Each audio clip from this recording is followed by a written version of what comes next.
Welcome once again. I'm Joao Caldeira. I am the founder of the Tarot House of Lisbon, and we are organizing here in Lisbon the International Tarot Month this May. And we are going to have, in this International Tarot Month, we are going to have Lisa Delacroix, and she's here with me today. And we are going to talk a little bit about her tarot deck, and particularly about the Fool, the card of the Fool, a very important card, as all of them, but sometimes we enjoy one more than the others. So today we are going to talk a little bit about the tarot deck and particularly about the Fool. So Lisa, what do you have to say about this card? Well, it's an important card because it's the beginning of the whole of the major arcana.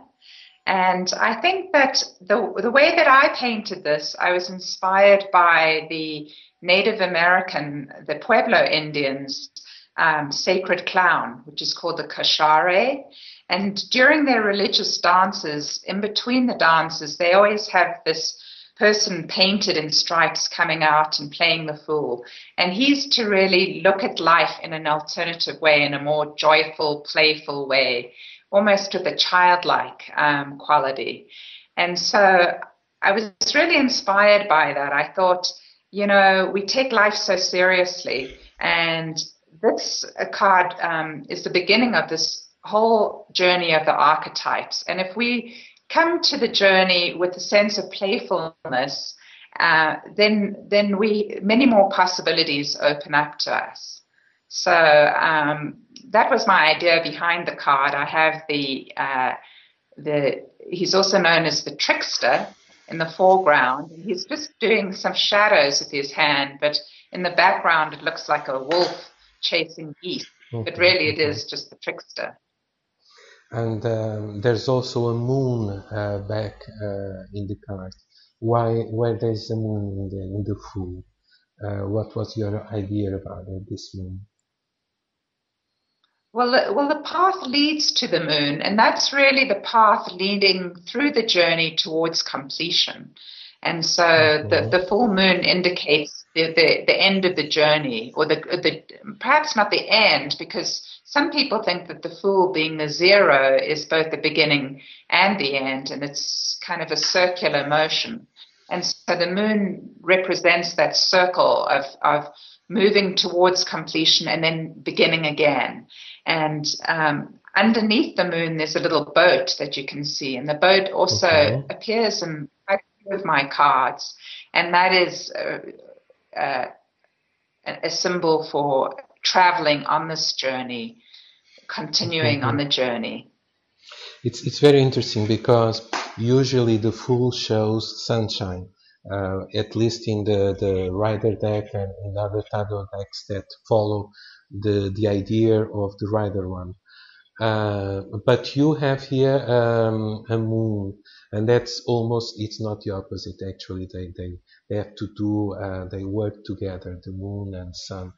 But it's very curious that, very interesting that you choose the moon for your card.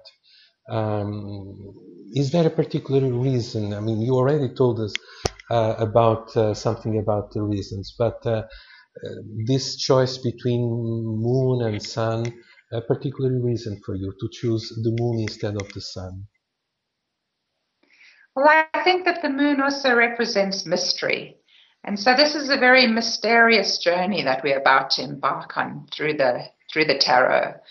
And for me, the moon is a powerful symbol as well of just a cyclical moving through life, and then beginnings and endings, beginnings and endings. The sun does the same thing, but I don't really feel attached to other decks. Like, I don't feel like I have to follow exactly the symbols that they use, as long as the feeling is somewhat there of the playfulness and the journey that the Fool represents. Then, in a few words, what would you say about the more important message that the Fool has for all of us? The message that I like is that we should trust the journey. Whatever this journey is going to be, we need to just embark on it and to trust it, and to not have these preconceived ideas of what it may be, but to come to it with an openness and a willingness to travel this path. Okay, thank you, Lisa. So we are counting on you for this May here in Lisbon, and there will be some of your cards, at least some of your cards here present as well as with your originals present in our exhibitions. So I want to thank you once again for this great opportunity of talking to you and the opportunity of having you here in May in Portugal. Thank you, Lisa. You're welcome. I'm looking forward to it. Thank you.